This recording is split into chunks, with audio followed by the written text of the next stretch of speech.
On tonight's Instant Reaction, presented by BetMGM and Modelo, we are in Sanford Stadium. We are between the hedges where Texas just got the crap kicked out of it by Georgia. The Bulldogs looked utterly dominant, and that was on a day when some other teams did not. Do I have to say sorry now, or do you just want to get through your first preamble? Let's just preamble here. Okay. Michigan survived. Texas A&M survived. Alabama did not. Oklahoma beat Alabama. It was quite a day. The dream of a 4-loss ACC champ is probably dead. Lots to talk about. A lot happened in the world of college football today. Some earth-shattering results, some almost earth-shattering results, and one unholy ass-kicking right here in Athens, Georgia. We'll talk about it all on Andy Ari on 3, presented by BetMGM.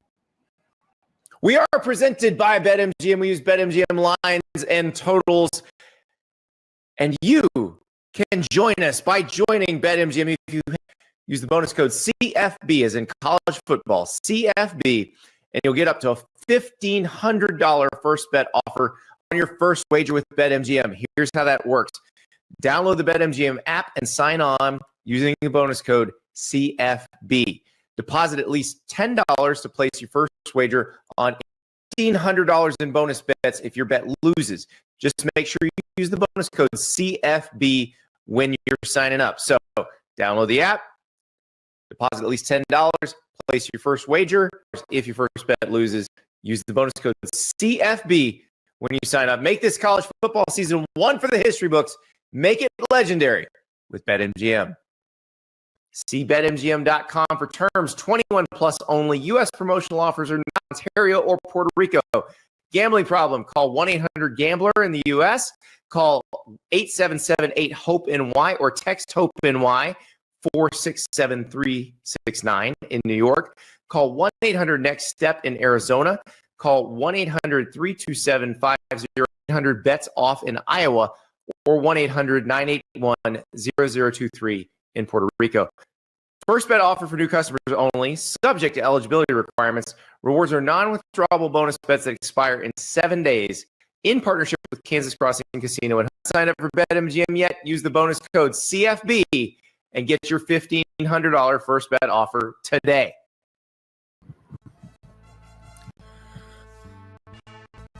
Welcome to Andy Ari on 3, presented by BetMGM. We're here in Athens, Georgia. We were here with Modelo today. It was an incredible day, Ari. We tailgated. We watched some unbelievably dramatic noon football that didn't ultimately affect the college football playoff race, but we thought it was going to. It affected our emotions. That's pretty good. It definitely affected our emotions, and we met some really cool people. We had a lot of fun, and then we came here to Sanford Stadium between the hedges where Georgia annihilated Texas in a game that looked like old Georgia, but not in the same way it used to. Ari, I wrote a column about this. I was inspired by the onside kick. I was inspired by that onside kick. It was the smirk for you, wasn't it? It was this. Kirby smirked before he did it. Like Nick Saban smirked after he did it. Kirby smirked before, and then just you knew something was up. It was beautiful. They had to be aggressive. They had just scored a touchdown, remember, where they'd gone for it on fourth down a couple of times, and in situations riskier than old Georgia might have done that. When, back when they had Jordan Davis and Jalen Carter and Travon Walker in the same D-line room, they didn't have to go for fourth downs like that. They didn't have to steal possessions with onside kicks like that because they just smother you. Their defense played great tonight, but this is an example of a team that playing against a very athletic opponent, a very, talented opponent, you got to win this way. And like if they're playing Ohio State in the playoff, they got to play like that to win. Yeah. And it's actually kind of funny because you look back at a lot of the teams that were built with the Travon Walker defensive lines and stuff that you were just mentioning. And a lot of times, like I covered very talented. Those Ohio State teams. Yeah. Like it was just exactly. like you would want to use those edges and to drop those things even when you have that talent advantage. But the thing that I think is interesting, Andy, is that I specific, and I think that, partially that's my fault because as a person who is a sucker for good players, like that should always carry the boat. Yeah. But at the same time, they lost to Alabama at a time in which we weren't sure exactly how great Alabama was. Yeah. They almost lost 3 games in a row to inferior opponents. It just didn't feel like they were as good as they've been in the past. Now, as I'm standing directly under the national championship 21-22 sign, I look up at it and I see these big. You just kind of have to remind yourself, and maybe this is the reminder that I needed, that they have these guys. Now, here's where I think I erred. They don't have them in the abundance they used to. No. But they still have them. But here's where I erred. I looked past what Texas was telling me they were this year. Mm-hmm. Because as I watched this game from the press box, sitting next to you the entire game, Texas didn't feel like it was going to win ever. No. Like, when Kirby applied the screws, that is when you go for it on 4th down twice, the onside kick to make sure that cushion becomes bigger. And it was pretty masterful the way they did it. Did it feel like when they scored the 14-10, to me it felt like, oh my God, they actually did something for the first time all game.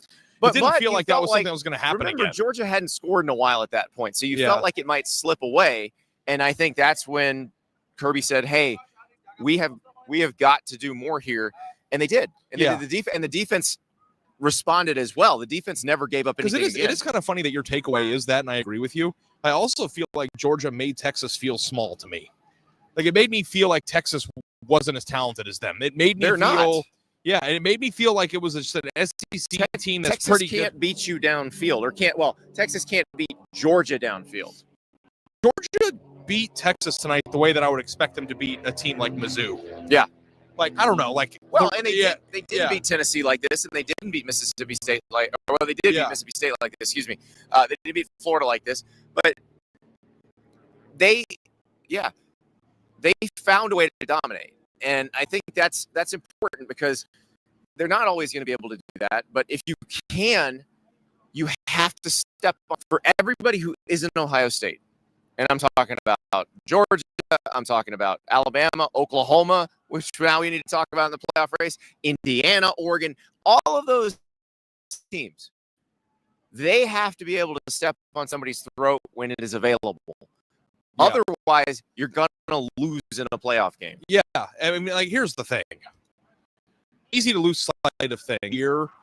Like, the person walking on Georgia's sideline in the stadium, to me, is still the best coach in college football. Yeah. Like, and I think that, like, when you also combine that with the resources this place has, the players this place has, even if it's not the same abundance that it's been in the past, like, you're not going to get rich picking against this team. No. I mean, it's just like, and I've done it a few times this year. Maybe part of the reason why my record is so awful this year is because I'm overthinking the room a little bit, thinking about spots. And I was telling you all day at the tailgate that I thought Texas was going to win this game. And, like, as I'm sitting up there the second quarter, I'm looking down. I'm like, God, you're an idiot. Like, you're just stupid. Like, how could you ever think that wasn't going to happen? And, like, that's kind of what Georgia makes you feel like, or made you feel like in 2021 and 22. It made you feel that way at times last year, even though they didn't make a deep run. And I don't know that, like, I would pencil them in right now to be my favorite to win the national championship. But if Ohio State doesn't do it, then why Georgia is the next team in line? We got to talk Texas a little bit now. I see Sailor Joe down there in the chat. Before we go to Texas, we have a little. But all right, I see Sailor Joe down there in the chat. I was in Stark's press conference. The day turned out about as well as it could have for Georgia. We were sitting there at the tailgate with a bunch of Georgia fans, watching Texas A&M play South Carolina, watching Texas A&M fall behind 30-3 at halftime, and then come back and win. And those Georgia fans, when A&M was down, they were like, "Oh, I got to call my ticket guy for the SEC championship game."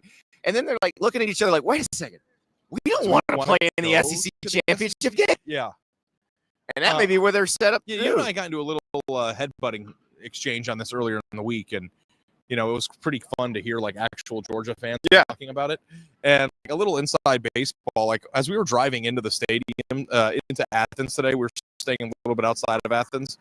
Like, we got into a conversation in the car about, like, it really does. There's a human being barking right now about, like, the SEC slogan. right? We talked a lot about it just means more. And, as somebody who has spent the majority of his adult life either in Ohio or in Texas, I haven't been in the deep South. Mm-hmm. But, as I go to these stadiums and I go to these places, the general person, not even just football fans, I don't know if the Georgia mega fan cares more about their team than the Michigan mega fan cares about their, but I think it's more about, so Len, the reason why I bring this up, though, is this thought process, this notion that, of any conference that you would want to win, any conference you'd want to go to your conference championship game, any conference that you would want to win, that, it would actually mean something, mean more to Georgia fans to win the SEC. It would certainly mean more to an Oklahoma fan right now because they want to prove that they are good enough to do so. So, have we really gotten to the point where it is only playoff positioning and that it is only how far can you go in January? Well, have we even arrived there in Athens, Georgia? Maybe, but here, because somebody told me, this is exactly a quote from one of the Georgia fans we were hanging out with today. We want to win national championships. We don't want to win SEC championships, or we don't care about winning SEC championships. Yeah, and I don't know, too, if that's just a thing from a team that has won them quite a bit recently. Right. Texas A&M and Ole Miss would love to play in the SEC championship game because neither of them ever have. Yeah. We wouldn't want to win the SEC just so you can put it up there on your stadium. Yeah. But, I do think it is interesting because we did play with the SEC tiebreaker, and Alabama still holds the tiebreaker. Yes, because remember, Alabama lost today to Oklahoma, and that is loss number 2. But their first loss was to Florida State, which is not an SEC loss. So Alabama has the head-to-head tiebreaker over Georgia. They've played a tougher conference schedule than Ole Miss. So if Alabama beats Auburn and if Texas A&M beats Texas, it will be Alabama versus Texas A&M. And I'm not mistaking in this. The championship the game. First tiebreaker in the SEC is your opponent's winning percentage. It's not your head-to-head.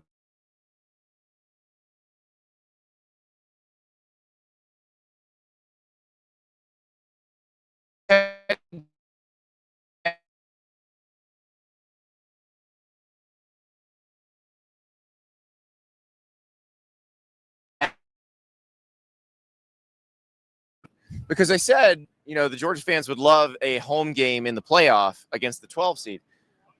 What if this makes the 4 seed? Let's do a little. That's what we're talking about. Do you think they're going to make pre-bracketology right now? Pre-bracketology. Okay, Ohio State is still number 1. Indiana's probably still number 2. We think A&M is still number 3, even though they survived by the skin of their teeth. Alabama was 4. Alabama has beaten Georgia head-to-head on the road at Georgia, but Alabama has one more loss than Georgia, and it is a freaking awful loss. Not the loss to Oklahoma today, the Florida State loss. That loss actually starts to matter more in the rankings now than it did last week because when you compound it with other things, it comes back into play. I'm never talking about the Florida State thing ever again. And it's now we kind of have to talk about it. It's part of the resume. So I think Georgia, when the committee meets on the weekend and they reveal the results on Tuesday,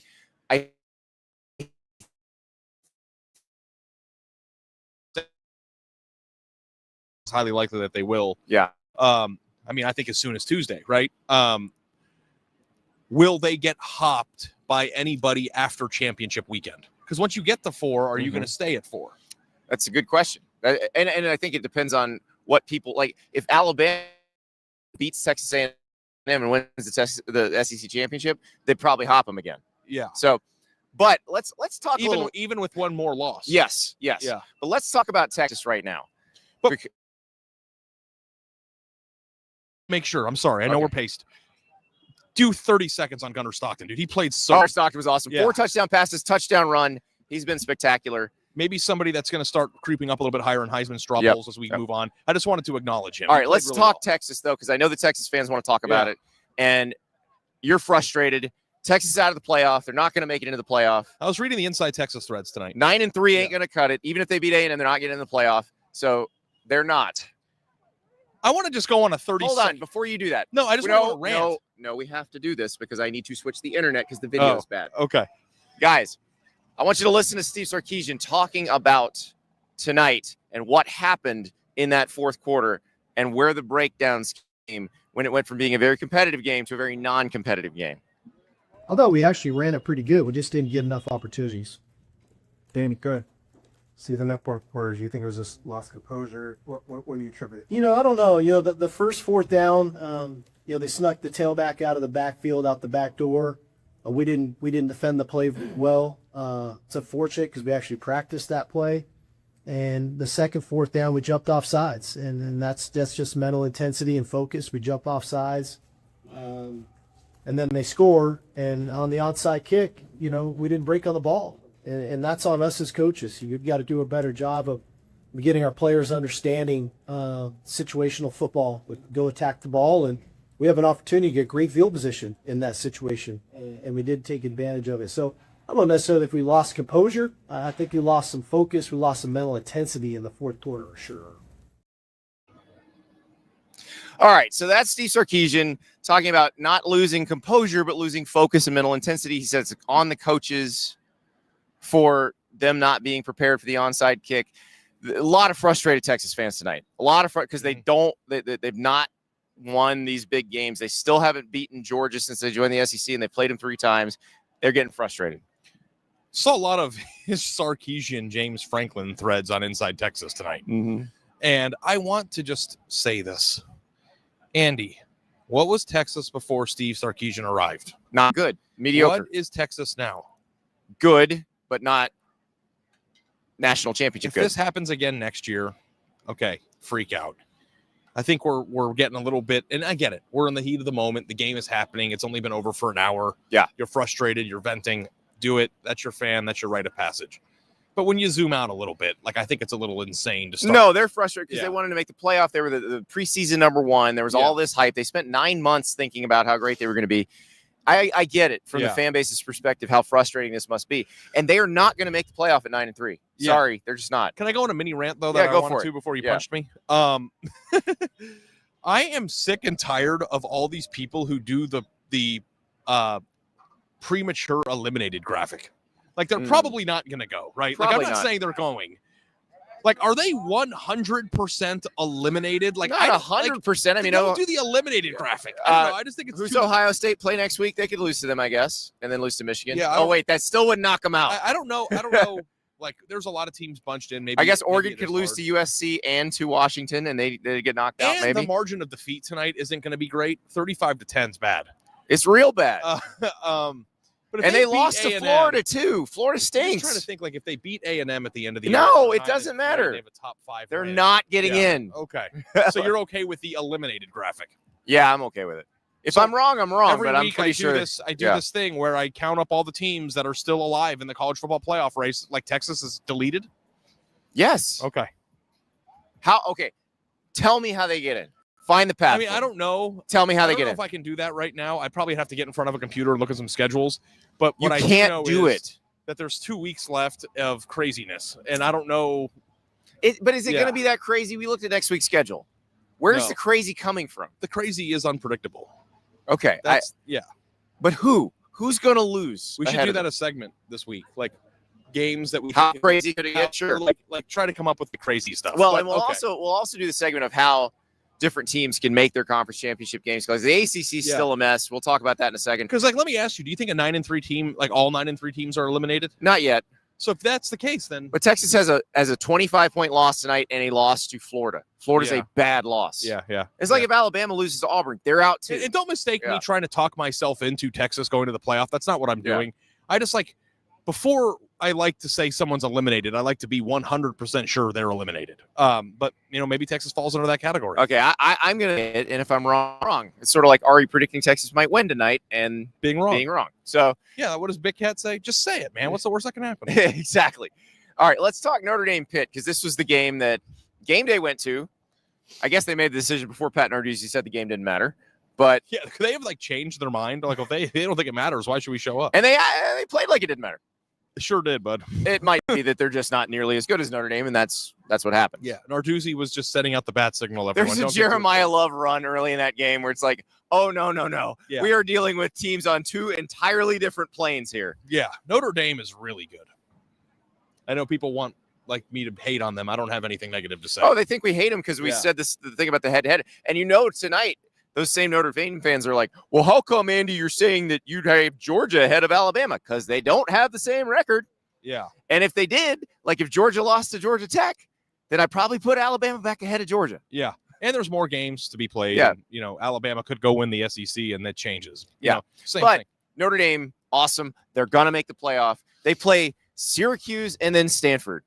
They could play their backups in these games and they will still make the playoff. You know what the hardest thing about doing the playoff debates like 2 weeks ago when they first started doing it is you get sucked into these conversations about whether like Notre Dame or Miami would get in if there was only one spot left. And like, it's not just going to be them versus Miami at the end. So like, I still feel I felt confident, 2 weeks ago that Notre Dame would find its way in. And I'm confident that they will find their way in if they win their next 2 games. I think it's pretty clear just watching them. If eye test is important to you, and clearly it's very important to the College Football Playoff Committee, that they're a very good team. And I'm not sure that everybody else above them in the rankings right now would be fired up to play them. And like Pitt is a quasi solid team, and they found out what it looks like to be on the train tracks when the train's now. Coming And through, here's the thing: that game, as Pat Narduzzi told us earlier in the week, does not affect Pitt's chances of playing in the ACC championship. They play Georgia Tech in Miami, which will affect whether they play in the ACC championship. If they win them both, 2 dudes right here. Rusty Mansell, Georgia legend. How about that? 2 dudes right here. How'd you like Athens? That was great, man. It was a wonderful time, and I got to say, really great college town. Yep. And the people of Athens treated us like we were from here, and it was great. I knew it went well because people would be honest on social, and they were like, hoping he had a good time. And Yeah, I saw that yeah, day, I was like, how about that? I also didn't say anything negative about Georgia in the last month, I don't think. So, well, I did pick Texas. Yeah. Georgia had questions, and I know you guys went over that. I felt like Georgia had questions, but the last 2 or 3, since the Ole Miss game, I think they've been different. Yeah. They've been different. So we'll see. Chaos, man. That's right. Get some Modelo and get out of here, guys. That's right. Look at that. Company man. That's a company man right there. Rusty Hey, Mansell good from seeing you, Dogs Rusty. HQ. All right. Notre Dame is good. Pitt still could be good. Let's talk ACC because a lot happened. Yeah. It started Friday night with Louisville beating Clemson beating Louisville, which is what Miami needed to open the door. Miami was pretty much dead in the ACC title race. They needed Clemson to beat Louisville, and now they need Louisville to beat SMU next week. Yeah. And then Miami crushed NC State. So if you see like something on fire or like a big pile of wood, do you ever like wonder what it would feel like to like light it on fire or watch it burn? Do I need to call somebody for you? Like, I don't know if that's a normal thing or if I have a problem. That's not a normal thing. Like I drove by a bunch of wood. I feel like I yesterday. need to call a 1-800 number right now. I've never lit anything on fire. Okay, but good. That's kind of what watching the Louisville Clemson game felt like. It was like, this is on fire. rough. This is burning. It was rough. And I don't want to put this fire out. Like that was a really rough. It was watching 2 teams try as hard as they could to lose a game. Yeah. And one of them had to lose it. It wasn't a great it was showcase for the ACC. Yeah. I'm not going to lie to you. But yeah, Miami comes out and crushes NC State, which they are now alive. Georgia Tech almost blew it against Boston College. Yeah, last second field goal. Got out of there with a dub. But yeah, Boston College, Yeah. Meanwhile, the dream of if you're James Madison and you were dreaming a 4-loss ACC champion that you might be ranked higher than, not going to happen probably because Duke got housed by Virginia. So Virginia's in a great position because Virginia only has 1 game left. It is against Virginia Tech the final week of the season. They are in a position where if they win that game, they are in the ACC championship. And then it's all about what everybody else does to figure out who they play. Yeah, and like Miami is still sitting there and might like be creeping into like the 12, 11, 10 spot on Tuesday. Yeah. And it seems like highly unlikely they're going to make it to Charlotte, right? There's because more has to happen. Like Louisville now has to beat SMU. And then I believe SMU still has to lose again. So Okay. I just don't know. There's a couple other things that have to happen for Miami. I did a whole breakdown of the ACC tiebreakers last week. I will write another breakdown of the ACC tiebreakers this week because it's just helpful to have it all in writing in front of you. Yeah. And it's a perfect time for a tractor with a fan blowing stuff to drive by us. Listen, we've done this in front of the Wisconsin band before playing at full volume. They're not hearing us. So, yeah, but they are mowing the lawn here at Sanford Stadium. Perfect timing for that. So the ACC is still a mess. Do you have a gut of who you think winds up playing for that championship? No. I think Virginia is going to be one of them. Yeah, I don't think know who Virginia's the other one. I don't know who the other one is. And Pitt- listen, if Virginia lost to Virginia Tech, would that be like so shocking to you? No, Yeah. but Florida State crushed Virginia Tech. So Florida State, I'm assuming that means Mike Norvell's okay for another week. They still have to play NC State and Florida. Virginia Tech's kind of distracted by who their next coach is going to be too. Yeah. We'll see if there's any news on that in the next couple days. Yeah. But yeah, the ACC is a mess. I am very curious to see if Miami gets into the playoff discussion, if they are better situated than whoever wins their own conference. Like, I don't know what's going to happen the next 2 weeks, but they're still sitting there at 10-2 potentially at the end of the year with a win over Notre Dame. So of all the teams in the ACC, I don't know if it's just me not being able to hang on or let go of things that I've seen earlier in the season. But of all the teams in the ACC, like Miami still feels like the one that's most well built. Or Georgia Tech, although after the last today, few I don't weeks, feel man, super like, I don't confident. know. Yeah. They have the ultimate dog as we're standing on the field in between the hedges. Yeah, he took them to 8 overtimes here last year and lost. Yeah, but I thought, hey, well, what if Georgia loses to Georgia Tech? That thought went out the window real quick tonight. So I'm not sensing that happening. Although, look, every week is different. Every week is its own, unique organism, and so let's not assume that that's over. Yeah. Or that Georgia Tech's going to get crushed by Georgia. But yes, let's. So we'll put a pin in the ACC for now. I will write the tiebreaker breakdown, so and you then guys we'll have a will full know breakdown of the ACC this week. Exactly where to go.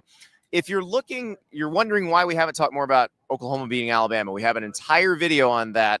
It's in the podcast feed as well. So if you go to the On3 Sports YouTube page, we break it down for like 20, 25 minutes, and we have that in the podcast feed if you're listening. We're going to talk about that in a second, but I want to talk about the Big Ten. We haven't gotten a chance to talk much about the Big Ten today. Yeah.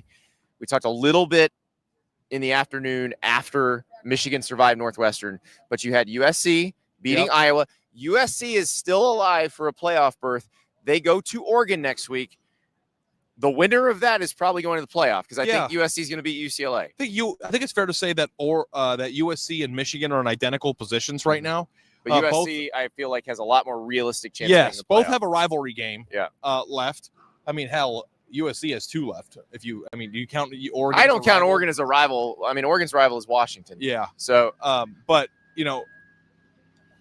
it's just a vintage Pac-12 matchup. They were very familiar with each other in the final years of the Pac-12. Mm-hmm. It's a huge game. Michigan obviously has to go beat Ohio State in order to get in. Their dreams are still alive barely after scraping by Northwestern. But yeah, USC, Iowa's just much better than I thought they were. Yeah. They're pushing really good teams week in and week out. So Kirk Ferentz's squad deserves some credit. Yeah. But, they won the game. It's not easy to play them. They won the game. Yeah. And the thing is, Iowa took a 21-10 lead, and USC came back and gritted it out. It was not an easy game for them. I was impressed by USC. The you should have given into your weather, though. I know. Iowa did cover. I should have flipped that. But I was impressed by the way USC handled it. Do I think USC can beat Oregon? I'm not there yet, probably. But if they play their best game, they might be able to. Yeah. I think as we think about the Big Ten and try to frame it properly, can I just ask you this question? Sure. In anything that you've seen this year, is there any team out there that you think is going to beat Ohio State this year? There's not, although what I saw tonight on this field, playing the way it did, that team can compete with them. Yeah. Now, Ohio State's kind of an interesting situation because they beat the crap out of UCLA. They didn't have Nico Iamaleava, so not what it would have mattered. There was a Reddit thread that said this game could have been an email, and I thought that was really funny. Yes. But Jeremiah Smith and Carnell Tate are both banged up. Julian Sands banged up a little bit. He went in the tent tonight. Yeah. So I think he's got an ankle. And they're playing. Who are they playing? They're playing Rutgers next week. Ugh. I feel like Ohio State should bench their entire team and go into Michigan mode right now. Can you do that? Do you think Ohio State's I don't think Ryan Day would. Yeah. Do I think Ohio State's twos would beat Rutgers? I think it would be a very competitive game. It'd be a lot more interesting game than the one we're going to get to see. So I don't know. I honestly don't think that Carnell Tate or Jeremiah should play next weekend, and I think that their backup receivers are more than good enough to win that game. Yeah. And they should go into Michigan mode right now because, listen, we're 2 weeks away now, 2.5 weeks away from being up in Detroit the night before on Black Friday. I don't care if you win the national title again. You can't lose to them. You can't do it. And, you want to get healthy. But, there was this, big talk. And we do also have a video on the A&M thrilling comeback in our feed that you should go watch. We talked a lot about that, too, which we're not going to get into a ton tonight. But there is this, overall notion or thought process about the Heisman. We're getting to that point of the year now where people are starting to separate, have really strong opinions. We alluded to the fact that Gunnar Stockton should probably be back in that conversation. I was very impressed by Marcel Reed's comeback performance. Some people resent the fact that I think that because it was his fault they were down big in the first half. I don't know where you stand, but Julian Sayin is maybe the most accurate quarterback I've seen in quite some time. Like some of the throws he was making against UCLA tonight, like he is putting balls in windows the size of, I don't know, something small. Your hands. Yeah, basically. I mean, like, it's so, like at a certain point, we have to acknowledge the fact that the man came in completing 80% of his passes. I think he had 74% tonight against UCLA. They had a few, rough drives in the second half once the receivers were out, but man, they are so good. And they haven't played anybody great since Texas, obviously. They haven't been tested like some of the teams like in the SEC. There's no question about it, but I'm starting to find it like really, really challenging to come up with who's going to win the national title this year if it's not Ohio State. Well, yeah, they're the most talented team, and that's okay. Before the playoff last year, we were like, are we sure anybody's going to be able to beat Oregon? Yeah. And guess what? Yeah. Somebody I mean, did. maybe somebody will. I'm not. Yeah. But if it's not Ohio State, who is it? It's these jokers. Okay, yeah. It's this team. Or it's Texas A&M, even though, and I know what you're saying, but they barely beat South Carolina. Okay. Yeah. Teams have games like that. Ohio State hasn't had a game like that, but everybody else has had games like that. Because the thing with Ohio State, back to the Big Ten, Andy, is that like every single week we're like, what's going to be the grab-ass game of the day? Which team's going to fart around for three quarters? Ohio State literally hasn't farted around with an inferior opponent since last year when they played Nebraska. Yeah. I mean, it's been more than a calendar Michigan year. Last year, or last year's Michigan game. But they just aren't in the drama day to day. It's been boring. Like, there's really not much to add to it. But boring is great in their case. In their case, yeah. But also, boring is great in their case, but it stinks because they haven't really played anybody to get your blood pressure up. You know who else is so good they're boring? Who? Texas Tech. Oh, yeah. Texas Tech bombed UCF. Bombed them. Yeah. Just destroyed them. 48-9. Yeah, there's no question that they are the most superior team in the Big 12. And I got to say, I just want to hit the fast forward button and see them play a playoff game. Because I think I think that's a team that, of all the teams the last 2 years from the Big 12, top to bottom, that I felt like could actually make a run. This is a team that I do like. Their defense is really nasty. Here's the thing: you are now a BYU win at Cincinnati next week, away from a Texas Tech BYU Big 12 championship game. That if you watched Texas Tech BYU last week, you kind of feel like you know how that's going to go. Yeah. So I think you're about there. But and in the Big 12 too, Cincinnati lost to Arizona today. Cincinnati lost to Arizona. Arizona State squeaked out a win against West Virginia playing Jeff Sims. Remember, they don't have Sam Levitt anymore. Yeah. So Arizona State is shockingly still alive for a playoff spot if they keep winning, but they need a lot of help, and I don't know that they're going to get it because I think as long as BYU beats Cincinnati next week, I think BYU is in because remember, BYU has the tiebreaker over Utah, and they only have one conference loss right now. So yeah, and Utah beat Baylor 55-28. They're just destroying people lately. But at the moment, it seems like we're kind of destined. The committee loves Utah, by the way. Utah is still very highly ranked. Yeah, I mean, they're pretty good in the eye test. Yeah. I mean, they've been kicking the crap out of The problem is they don't have a head-to-head against Texas Tech or BYU. Yeah. And as long as those teams keep winning, they lost to BYU. They did. Yeah. So their last three games since losing to BYU, 53-7, 45-14 against the number 17 team in the country, and 55-28. Like, they're starting to come on, but yeah. Yeah, the problem is that they're blocked in terms of the Big 12 championship. And the Big 12's not a two-bid league this year. They're just not. You may get your fast forwarding because I do think Cincinnati didn't look great in the loss to Arizona. Mm-hmm. If BYU goes to Nippert Stadium and wins next week, then rematch. You're going to see the rematch. Yeah. So, which wasn't entertaining the first time. All right, let's go to the SEC. We'll talk A&M in South Carolina, but first we got to talk Ole Miss in Florida, which was a wild game. Ole Miss was scared by Florida, and it's such a weird situation with Lane Kiffin. Yeah. I was reading the Ole Miss message boards as the game was going on, and as Florida's winning 24-20 going into the fourth quarter. Ole Miss was about to score to take the lead, I think, at that point. But it was it felt dicey there. It was not pleasant on the Ole Miss message boards. There was a lot of just let Lane go. Yeah. He can just leave if he wants to leave. Nothing better than an emotional person watching an emotional game. Yeah. It did feel dicey. It did, like, when they went for it on fourth down and goal in the second half, and they had a slant that was wide open, and Trinidad Chambliss just missed him. Like, it was just a terrible throw. It was just kind of like, this team is not here tonight. Yeah.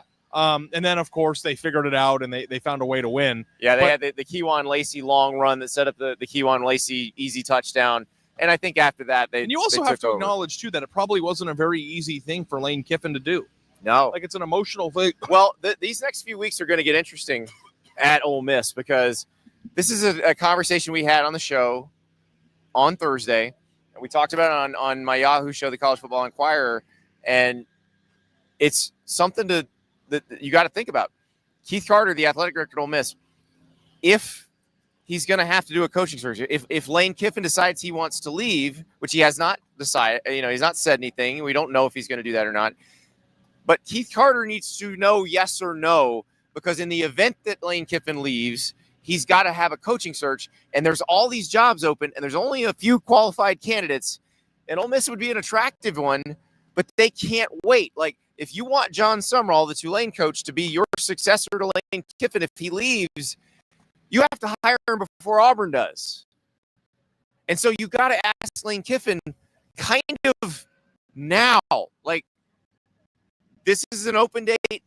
Egg Bowl's the following week. Like, you kind of need to know in the next week or so. Yeah, I mean, the open date did come at a pretty advantageous spot for them. It could it get wild? Yes, because I don't know what happens, and I mentioned this on the Yahoo show, and this would be really extreme, but at this point, now I also let me throw the one that Ole Miss people are going to love to hear. Ben sleeps on it and goes, you know what? I really love it here. I'm going to sign the extension you've given me, and I'm staying. If he were to say I'm leaving, then you have to decide what you want to do, because then you have to decide, do you want him to coach anymore? And my assumption would be yes. I don't know. I mean, the entire point of Would he be recruiting for Florida and coaching for Ole Miss? I mean, haven't people done that? Coordinators have done that. Head coaches, Urban Meyer did it when he got hired at Florida, but he was coaching Utah in the Fiesta Bowl against My Pitt. whole thing. He wasn't playing in the Shohei Ohtani, and it was a keeper league. You keep 4 players. Yep. And I was in second place, and I traded away Shohei for like a bunch of players because as much as it would be nice to keep the greatest baseball player that ever lived, I wanted all those players to help me win, because the entire point of this whole thing is to win something. right. Like, this team is really good. Your next hire is super important, because one day you want to be back in a position to win. Like, I wouldn't do nothing to shit down my leg right at the apex of that. Like, even if it's uncomfortable, even if he's recruiting for Florida, and that, like, I would keep that man on the Carter has an easy situation Yeah, right now. I think the way it gets easy is if he says, "Hey, Lane, you in or out?" and Lane goes, "I'm in. I'm staying." Like, that's how it gets easy. But when's the last time Ole Miss was in the national championship conversation? And Oprah Winfrey gif. I don't know. I would do nothing. I would keep him there as long as they're still alive, and then deal with the fallout later, because once in a lifetime seasons are well, once they're in a going to make the lifetime playoffs. They've won 10 games already. Unless All you have to do is win the Egg Bowl, and they're 11-1. Unless you think that you could do it just fine with somebody else, in that case, you're not sad losing him. I don't know. It's a bizarre... I mean, I think I know how that would go. Yeah. Because Joe Judge is on the staff. He's a former NFL head coach. You just let him administrate. You let Charlie Weiss Jr. call the offense. You let Pete Golding call the defense. Like, you could do that. I don't think you want to do that. Yeah, or what the emotional impact it would have on the roster. But that's probably a Wednesday conversation. Yeah, I don't think you want to do that. If Florida had won tonight, according to some of those message board posters, they'd have helped him pack. Yeah. But I don't think that was what was going on. Ole Miss did win. They've had a couple clunkers like that. They had the Washington State game, now this game, but they are capable of beating really good teams. They're going to make the playoff, and I'm excited to see them in the playoff. Yeah, I'm excited to see them in the playoff, too. I'm really excited to see the playoff in general. We don't even know what the field. Last year, the big debate in the first round was, look at all these blowouts. This is stupid. Yeah. Like, I don't think this is how this is going to go this year. I don't think so either, because I think that fixing the seeding rules is really going to help a lot there. Let's talk A&M, South Carolina, and Michigan, Northwestern. Okay. And then you got to talk about why all of your teams stink. Yeah, last week I dropped the ball on that, so I wrote stuff down today. All right.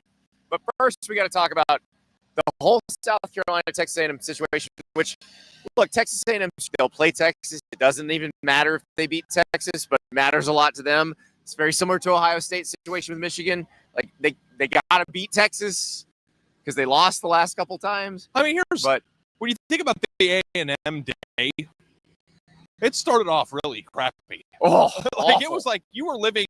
There was a thread on Aggie Yell that I read that was kind of funny. And the title of the thread was, "What did you guys do at halftime?" And some guy said, "I went and took a dump and took a nap or something." And I was like laughing. I took my dog for a walk. Best app when the Texas A&M football account tweets out the score at halftime, 30-3, and it says there will be a second half, and the victory retweets of that after the win were pretty spectacular. They also posted a picture of the national championship trophy on the sideline with the hand waving emoji when they were losing by 100, which, by the way, looks great now. Yeah, that's that's called onions. The day broke with Mike, news of a Mike Elko extension. So yes, so you start the day with the Mike Elko extension, then you lose the day of the game. Yep. Then you think you're going to lose. You think it's going to be the Aggies being the Aggies. And then by the end of the day, you have the first time since 2004 a team losing by 27 or more at halftime winning. The record for that coming into today was 0-284. Yeah, or 264. In SEC play with teams that were trailing by 27 or more points at halftime. It's wild. There's an incredible comeback by Texas A&M. And then at the end of the day, which is watching your rival, who you thought was going to crash the college football party, win. But at least even if you lose, it's a high likelihood, if not a certainty, based on what we talked about earlier today, that you're not going to have to deal with them or think about them in the playoff. Yeah. It turned out to be a pretty good day for the Aggies. I don't know about you. You might have wanted a blowout. You probably didn't want to sweat. They were 20-point favorites. They're fine. They're sleeping soundly tonight. It turned out to be a great day. And by the way, Marcel Reed finished the day with like 450 yards passing. He threw for 300 in the second half. 300 in the second half. That was I know that South Carolina stinks, and I know there's probably another conversation about Shane Beamer to be had. Let's have that a little bit now. Yeah. Like I was thinking, is that because you knew it was 30-24 South Carolina leading, that A&M was going to win, that they were going to come back and win. And that's when your mind starts to start wondering what happens next with South Carolina. If I'm Shane Beamer, I might call Virginia Tech and be like, "Hey, what you thinking? Yeah, is James Franklin going to come there or no?" Let me ask you a question. If he's not, it's my understanding that James Franklin and Virginia Tech might be getting engaged here pretty soon. Those are the rumors. That's what the Twitters is saying. Yeah. Is that like crashing your ex's wedding? It might be. Is that what that is? It might be. It might be like The Graduate, where James Franklin and Virginia Tech should not get married. Speak now or forever hold your peace. Shane Beamer's like, boom, boom, boom, yeah. boom. Or he's like Taylor Swift in the song "Speak Now." It is. Wow. Yeah, you knew I was going there. No, I didn't. But Shane Beamer, look, he just got extended by South Carolina. He's not getting fired. I don't think he would get fired. That'd be crazy because they just extended him. I would just stick. I don't know. The fan base is very down right now, very down. And if they lose to this very bad Clemson team, it will be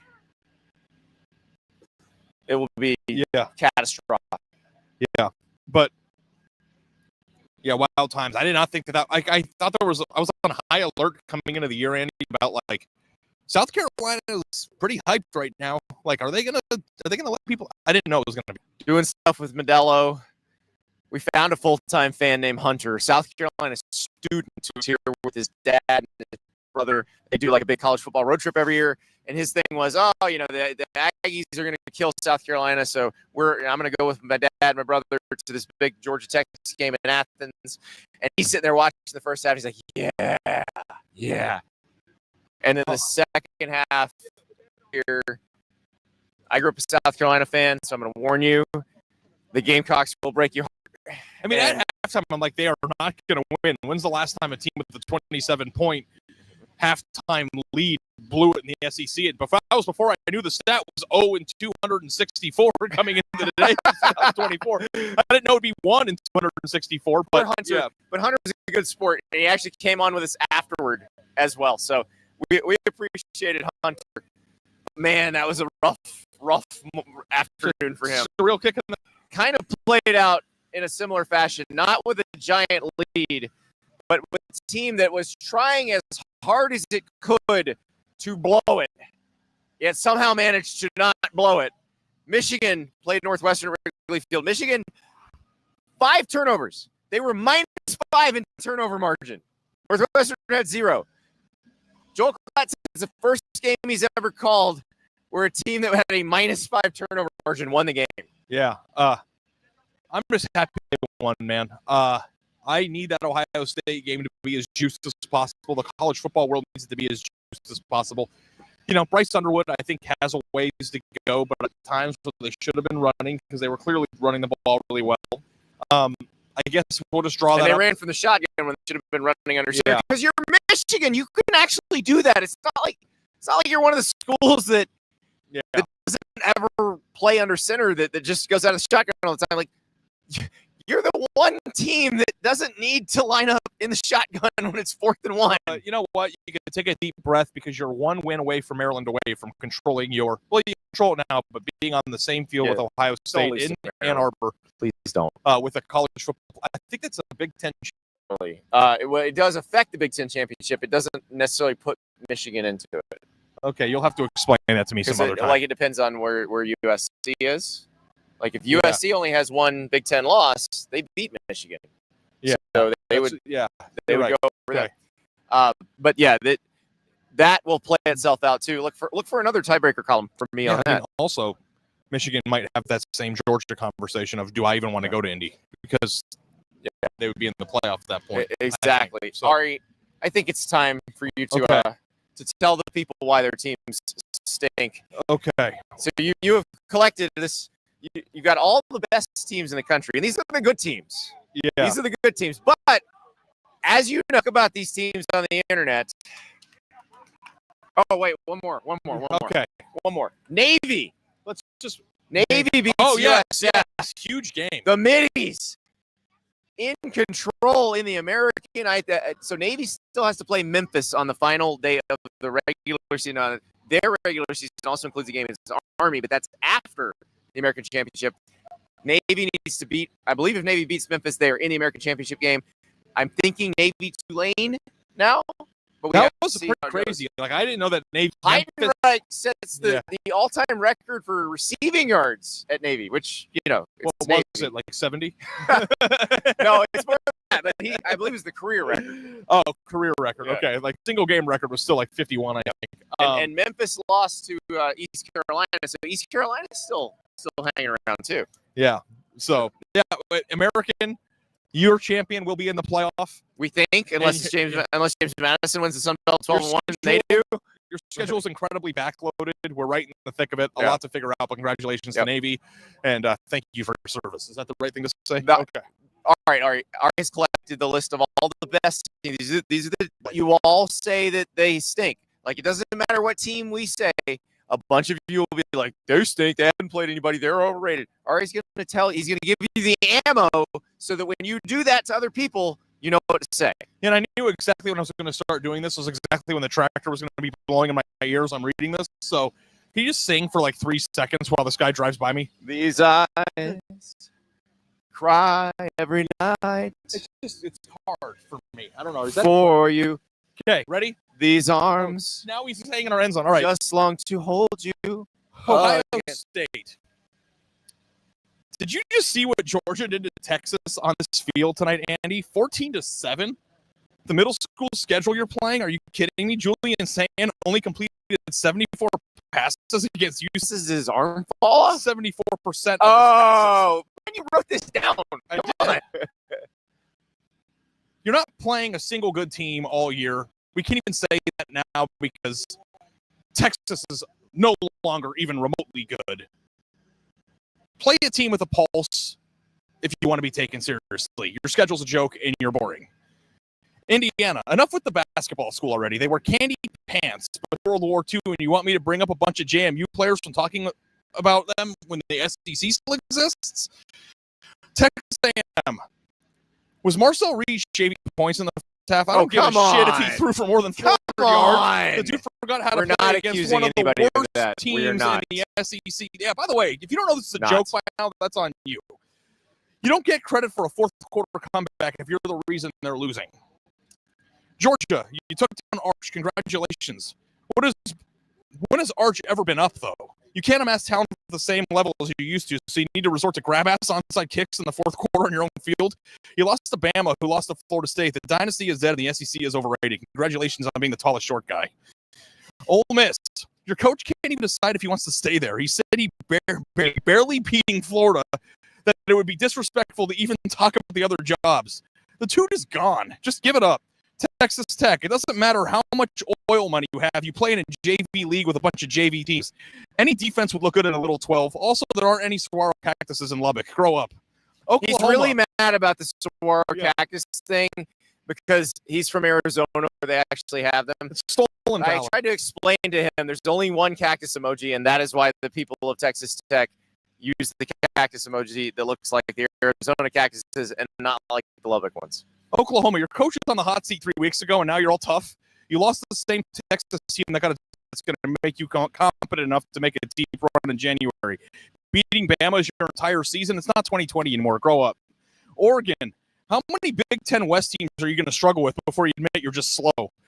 How is it possible to make it to mid-November without a single quality win? Did they struggle with Minnesota? I don't think they struggled. They struggled with a few of them.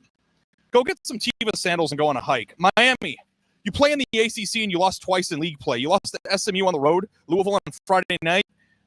It doesn't matter if you beat Notre Dame. Their fans don't even think the game should have counted. Well, neither does the playoff selection committee, so don't worry about that.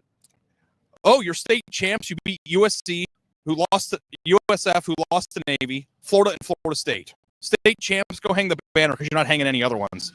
Notre Dame, you got one taste of a deep playoff run, and now you think you're entitled to it because you're Notre Dame. You have one quality win against the USC team that was struggling at home with Iowa on Saturday. You want to pump up the win over Pitt this weekend? They didn't even care that the game mattered. Didn't matter. Okay. Did I get all the Twitter stuff? Bracketology column after this. Where am I putting Oklahoma? I ranked them 7th. Okay. You have them ahead of Texas, obviously. Texas is gone. Yeah, Texas has 3 losses, so you're not dealing with that head-to-head isn't breaking a tie or anything. They jumped over Miami and Notre Dame for me. Okay. Did you have them ranked ahead of Alabama? I did. Okay. And that's going to be a real big point of contention this week because they're both the same record, and this is going to be the season-long debate. But Oklahoma's strength of schedule metrics, I think, will probably bear out better, even though Alabama's a really good. The horrificness of the Florida State loss will probably help that argument. For and Oklahoma. Also the recency that the game happened to. Like, if you're a Notre Dame person and you want to say that game happened a year ago, then the recency of this one has to matter. It just literally happened on Saturday. I'm very curious to know what the committee will do there, though. I don't know what they're going to do. Yeah, that's what I'm trying to figure out. I do think they'll have them ahead of Alabama. And they'll be behind Georgia. They've got to be behind Ole Miss. Ole Miss beat them in Norman, and Ole Miss has one fewer loss. So, yeah, I think that's the right spot. I think you found the sweet spot for him. Which, hey, Sooners beat Missouri and LSU. You're hosting a freaking game in the college football playoff. You went from down in the dumps after losing to Ole Miss, freaking out. If you hold serve, you are hosting a game in the college football playoff. Yeah. Wild. But we're going to have to debate that on Tuesday's show and Monday's show because I don't know how that's going to bear out. What else are you confused with? So I think I'm good. I have no problem having Georgia ahead of Alabama now because they're not equal resumes anymore. Don't really have any issues with A&M. I'm going to leave, I guess, at 3 because, Indiana had a bad year. So that was the same as Indiana losing, almost losing to Penn State last week. South Carolina almost beating Texas A&M this week. So very similar situations there. So I don't think I would move Indiana or Texas A&M. So just go Ohio State, Indiana, Yeah. Texas A&M, and I actually thought that tonight was going to be really hard to go through the top 10. I know you're doing the 12. yeah. But I just kind of did that as I fumbled through that. I got to list. figure out who I think's going to win the American. I'll read you my top 10. Yeah. And I did my best. Number 2, Indiana. Number 3, A&M. Number 4, Georgia. Mhm. Number 5, Ole Miss. Yep. Number 6, Texas Tech. Okay. Number 7, Oklahoma. Why did you jump Ole Miss back over Texas Tech? Ole Miss was already over. Oh, you already had them. Yeah. I see. In mine, I had Texas Tech over Ole Miss, and I'm probably going to keep it that way. Yeah, and I think that you could make a case to do that. I think the committee did that too. Oklahoma 7, Mhm. Oregon 8, Okay. and I thought Oklahoma should go over Oregon, even though with one extra loss, they have too many wins, and Oregon doesn't have Yeah. it. Miami at 9, because I still think that they should be ranked ahead of Notre Dame, as much as people hate to hear it, and then Notre Dame 10. And then I got to figure out with 11 who I think could be that 10-2 team. Is it somebody who wins that? Because you've got USC, you've got Michigan, you got Vanderbilt sitting there trying to win out and be 10-2. And you do your best probably with deciding who you think has the highest likelihood of actually winning out. That's what I'm going to do, which I think is actually Vanderbilt. They play Kentucky and Tennessee. Vanderbilt might be a really For Vandy, but it's easier than what USC has to do and what Michigan has to do. Yeah, and I think by that time, the Tennessee game's going to be rough because I don't know if Tennessee is going to be ranked if they have to play. Tennessee goes to Gainesville where they haven't won since 2003. Okay. But then Florida played well against Ole Miss, but like they played well against Georgia and then laid an egg against Tennessee Kentucky. should still be ranked by that point. Yeah, though. It's so- going to be an in-state game. I don't know. Yeah, we'll find out. But this is going to be a lot of fun down the stretch. We got a lot to talk about. We got bracketology on Sunday. We'll have that video.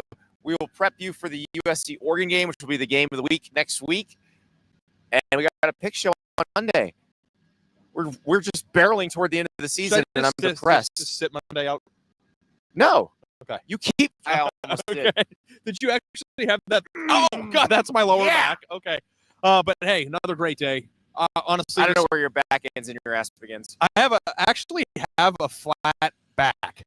Like my lower back. Say a flat ass. I have a flat ass that goes from lower back to thigh. There's no ass there. See, I got a lot of cake. I have no cake. Andy, I wanted to say quick shout out to the people of Athens. Tailgate was tremendous. Thanks to Modelo. Thanks to We had a Modelo. blast. My Modelo sweatshirt is my new favorite piece of clothing. Really cool first time at Stanford. Thought it was really a good time, and I thought today was I thought it was a great college football Saturday. Unbelievable. Yeah. Unbelievable. And we're going to have another one next Saturday. This just keeps getting better and better. Yeah. We'll talk to you tomorrow.